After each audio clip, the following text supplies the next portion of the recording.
নমস্কাৰ। পোনপ্ৰথমে আপোনালোক সকলো নিউজ চেনেলৰ সাংবাদিক বন্ধু দাদা ভাইটি সকলোলৈ বিশ্বনাথ জিলা UPPL ৰাজনৈতিক দলৰ হৈ শুভেচ্ছা যাচিলোঁ। লগতে আহি থকা আমাৰ অসমৰ প্ৰিয় উৎসৱ ৰঙালী বিহু অৰ্থাৎ বৈশাগু পৰ্বৰ আপোনালোকৰ লগতে অসমৰ বিভিন্ন জাতি জনগোষ্ঠীৰ সকলোলৈ আমি বিশ্বনাথ জিলা UPPL ৰাজনৈতিক দলৰ হৈ শুভেচ্ছা যাচিলোঁ। আমি আজি আপোনালোকৰ সন্মুখত কিছু কথা প্ৰকাশ কৰিবলৈ অৱগত কৰিবলৈ লৈছোঁ।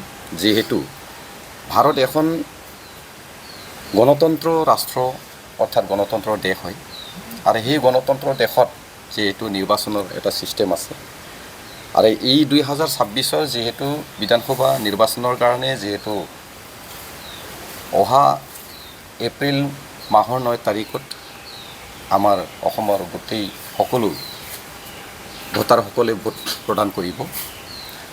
তাৰ আগে যেহেতু আমাৰ মাজত ৰাষ্ট্ৰীয় দল হিচাপে নেশ্যনেল পাৰ্টি হিচাপে BJP দল আছে, কংগ্ৰেছ দল আছে বা আঞ্চলিক কিছুমান দল সকলোৱে নিজক জয়যুক্ত কৰিবৰ কাৰণে দিন ৰাত কাম কৰি আছে। সকলোকে শুভেচ্ছা যাচিছোঁ। আৰু আমি আজি বিশ্বনাথ জিলা UPPL ৰাজনৈতিক দলৰ হৈ আমাৰ জিলাৰ সমস্যাখিনি লৈ আৰু আমাৰ অঞ্চলৰ গাঁৱে ভূঞে যিখিনি সমস্যা আছে এইখিনি লৈ যেহেতু ৰাইজে আমাক অপেক্ষা কৰি আছে যে UPPL দলৰ পৰা মন্তব্য কি দিয়ে, কোনজন ব্যক্তিক কোন প্ৰাৰ্থীক ছাপোৰ্ট কৰে। যেহেতু আমি বিশ্বনাথ জিলা UPPL ৰাজনৈতিক দলৰ পৰা আমি প্ৰাৰ্থী আমি প্ৰদান নকৰিলোঁ, আমাৰ প্ৰতিদ্বন্দ্বিতা নাই আৰু আমি সেইকাৰণে নিদিলোঁ যিহেতু আমাৰ ইয়াত ৰাষ্ট্ৰীয় দলৰ প্ৰতিদ্বন্দ্বিতা কৰা সকল আছেই। তেখেতসকলৰ লগত আমি আগৰ পৰাই যি পাৰ্টিৰে নহওক সকলো লগত থাকি মেলি আমি কাম কৰি আহিছোঁ। আমি দিওঁ বুলি ভাবিছিলোঁ, কিন্তু সকলো লগত মিলিজুলি কাম কৰি আমাৰ যিখিনি অভাৱ আছে, আমাৰ যিখিনি পেণ্ডিং কাম আছে, ইছ্যু আছে, এইখিনি লগতে লাগি মিলি কাম কৰিলে সমস্যা বেছি ভালকৈ সমাধান হ'ব বুলি আমি ভাবি পেলাই আমাৰ ফালৰ পৰা আমি প্ৰাৰ্থীটো নিদিলোঁ। এতিয়া কথা হ'ল আমাৰ বিশ্বনাথ সমষ্টিত দুয়োটা নেশ্যনেল পাৰ্টিৰ পৰা প্ৰতিদ্বন্দ্বিতা কৰিবলৈ ওলাইছে আৰু যুঁজ তেখেতসকলৰ মাজতেই হ'ব। এজন আছে আমাৰ ভাৰতীয় জনতা পাৰ্টিৰ কেণ্ডিডেট হিচাপে সন্মানীয় পল্লৱলোচন দাস ডাঙৰীয়া আছে আৰু ভাৰতীয় জাতীয় কংগ্ৰেছৰ হৈ সন্মানীয় জয়ন্ত বৰা ডাঙৰীয়াই আছে।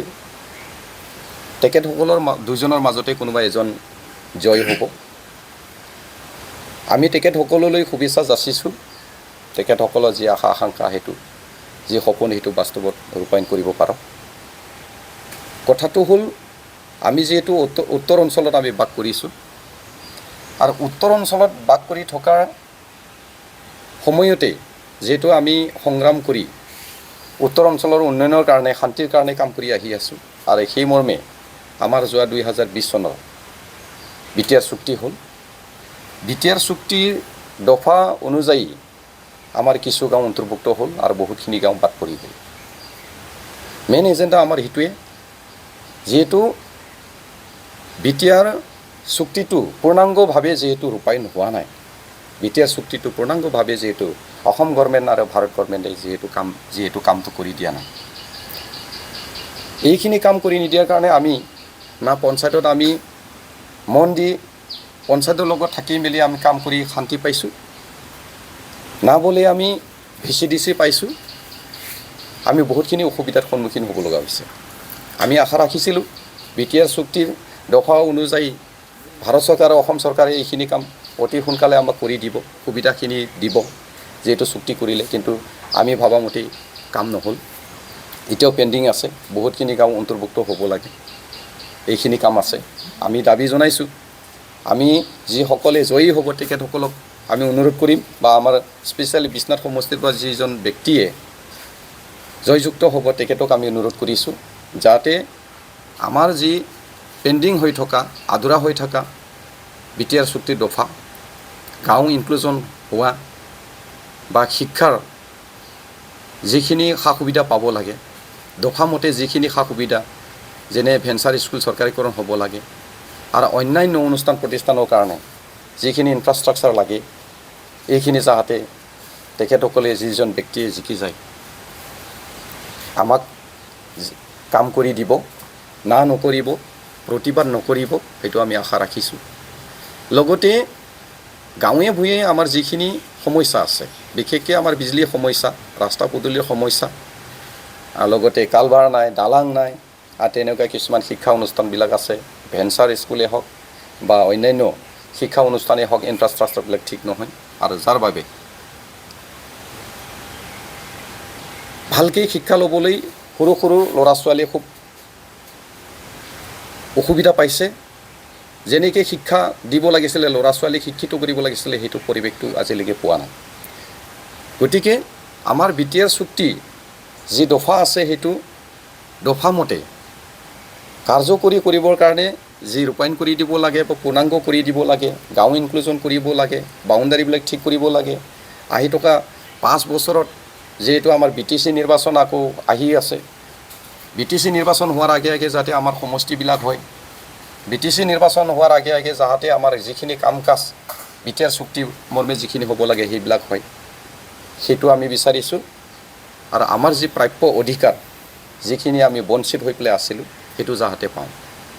আমি শোণিতপুৰ জিলা আৰু বিশ্বনাথ জিলা এসময়ত আমি লগতে এখন জিলাতে আছিলোঁ, আজি যেনিবা চিভিল এডমিনিষ্ট্ৰেশ্যন হিচাপে আমি 2খন জিলাত আছোঁ। যিয়ে নহওক, শোণিতপুৰ জিলা আৰু বিশ্বনাথ জিলাৰ যিখিনি সমস্যা আছে, যিহেতু উত্তৰ পাৰত বহুখিনি পলিটিকেল লিডাৰসকলে কাম কৰাই নাছিলে, নজৰ দিয়া নাছিলে, ইলেকশ্যনৰ সময়ত মাত্ৰ ভোট বিচাৰি আহিছিলে, আৰু ৰাইজৰ ক্ষুদ্ৰ জাতি জনগোষ্ঠীৰ ভোটটো লোৱাৰ পিছত, জয়যুক্ত হোৱাৰ পিছত যিহেতু কামটো যেনে কৰিব লাগে তেনেকৈ কৰা নাছিলে। গতিকে এতিয়ালৈকে পঞ্চায়ত অন্তৰ্ভুক্ত নোহোৱা বহুতখিনি গাঁও আছেই, BTRতো অন্তৰ্ভুক্ত হোৱা নাই, পঞ্চায়তো পোৱা নাই, বহুতখিনি গাঁও তেনেকুৱা আছেই, আৰু লগতে মাটিৰ যি সমস্যা সেইটো আজিলৈকে জ্বলন্ত সমস্যা হিচাপে আছে।